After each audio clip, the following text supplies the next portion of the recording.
الصراط المستقيم صراط الذين أنعمت عليهم غير المغضوب عليهم ولا الضالين.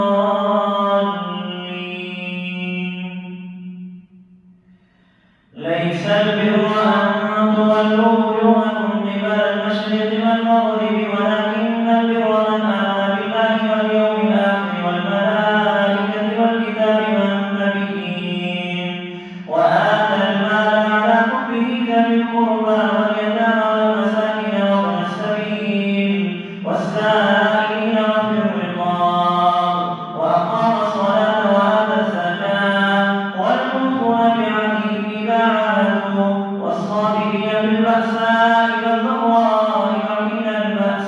أولئك الذين صدقوا وأولئك هم المتقون. يا أيها الذين آمنوا كتب عليكم القصاص في القتلى الحر بالحر والعبد بالعبد والأنثى بالأنثى فمن عفي له من أخيه شيء فاتباع بالمعروف وأداء إليه بإحسان ذلك تخفيف من ربكم ورحمة فمن اعتدى بعد ذلك فله عذاب أليم. ولكم في القصاص حياة يا أولي الألباب لعلكم تتقون. كتب عليكم إذا حضر أحدكم الموت إن ترك خيرا الوصية للوالدين والأقربين بالمعروف حقا على المتقين فمن بدله بعدما سمعه فإنما إثمه على الذين يبدلونه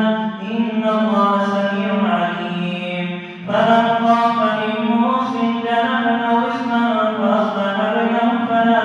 إثم عليه إن الله غفور رحيم. يا أيها الذين آمنوا كتب عليكم الصيام كما كتب على الذين من قبلكم لعلكم تتقون أياما معدودات فمن كان منكم مريضا أو على سفر فعدة من أيام أخر وعلى الذين يطيقونه فدية طعام مسكين فمن تطوع خيرا فهو خير له وأن تصوموا خير لكم إن كنتم تعلمون. شهر رمضان الذي أنزل فيه القرآن هدى للناس وبينات من الهدى والفرقان فمن شهد منكم الشهر فليصم ومن كان مريضا أو على سفر فعدة من أيام أخر يريد الله بكم اليسر ولا يريد بكم العسر ولتكملوا العدة ولتكبروا الله على ما هداكم ولعلكم تشكرون. وإذا سألك عبادي عني فإني قريب أجيب دعوة الداع إذا دعاني فليستجيبوا لي وليؤمنوا بي لعلهم يرشدون. أحل لكم ليلة الصيام الرفث إلى نسائكم هن لباس لكم وأنتم لباس لهن علم الله أنكم كنتم تختارون أنفسكم فتاب عليكم وعفى عنكم